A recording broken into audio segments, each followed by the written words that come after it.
Alright, so I'm unboxing today my Dyna-Glo Delux Professional Grade portable forced air heater. I'm going to walk through why I bought this, and I'll set it up and we'll do a review on it. Some of the things I thought about when purchasing new heating for my shop is, first of all, square footage. This is a 70,000 BTU. It says it'll cover up to 1,750 square feet. My shop is about 1,500 square feet, but it's not real well insulated, as you can kind of see behind me here. So I wanted to go a little over that. The next thing that I looked into was the fuel type, whether I wanted to go with like a larger electric, which a lot of that required, 220 hookups and things like that. I had to get an electrician in here. Propane, using 20-pound bottles because I already have them, how much that cost would be to me and how efficient they were. I decided to go with this one. It has a couple different options. I originally looked at some just kerosene heaters, but this option has a kerosene and or diesel number 1 and 2.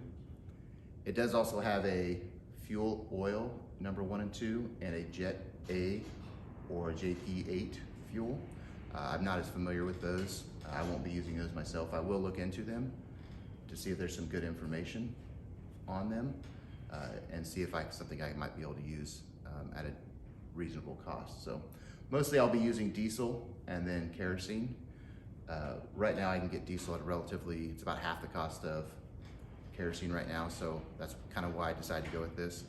I did read that the recommendation is if you're just going to run diesel, that about every third or fourth cycle you run kerosene through, because it is a little bit cleaner and kind of cleans out the baffles and things. I like this one because it's got the larger heating element here, and it has a combination of radiant heat and forced air quietly.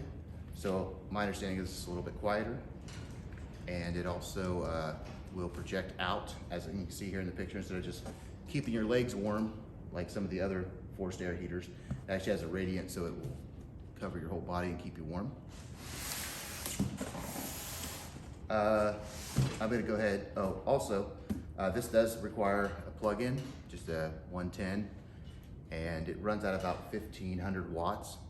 So you can't run it without electricity, but if you have a generator, maybe a little bit oversized one, the 2,000 or above watt generator, you could hook it up to a generator and run it that way. So let's go ahead and unbox it and see what came in it.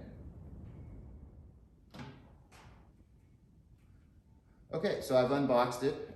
Really was pretty simple, just had a few things in it.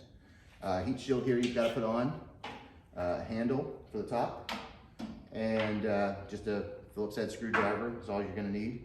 And it came with a owner's manual, and here's what it looks like outside the box. So first thing I really like is how this is baffle different and really gets that radiant heat going. And then once I get the handle on it, it's actually smaller, more compact. I really like that. And then on the back here, you can see some features that I noticed after I took it out. The first thing is it's got a nice fuel tank here. Kind of hard to see, but it tells you how much is in it, fuel we got left. This is actually a filter built in. Let's see if I can take this out here. A filter back in here that's removable, and then your plug-in right here. On and off switch, and then also in the tank, which I didn't know it came with, but I can take it out here, is a little bit of a fuel filter as well, and can help if you have any particles in your fuel, get some of the bigger particles out so it doesn't ruin your machine. So that's it. So next I'm going to go ahead and put the handle on it and the heat shield here, and then we will bring it back and we'll get some fuel in it and see how it works. Okay, so the first thing here is the filler cap. It's kind of hard to reach to. I'll get one of those little hand pump siphons next time around here, but I'm not going to do that today. So I set it up on a table so I could get the fuel in there without spilling it everywhere. So I'm going to go ahead and fill it up.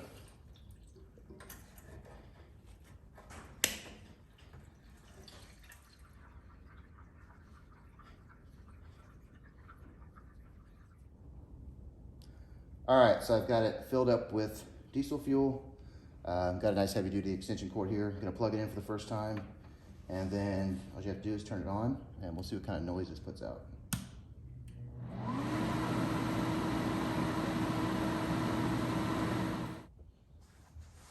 All right, so I went to start it up. According to the owner's manual, there may be air in the line when first time filling it. There was. I had to start it 3 times. Let it run for 14 seconds. If it doesn't kick on the flame, then you need to shut it off, let it cycle through, the fan cycle through, wait till it comes to a complete stop, then fire it back up. So I'm gonna go ahead and turn it on now.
Once the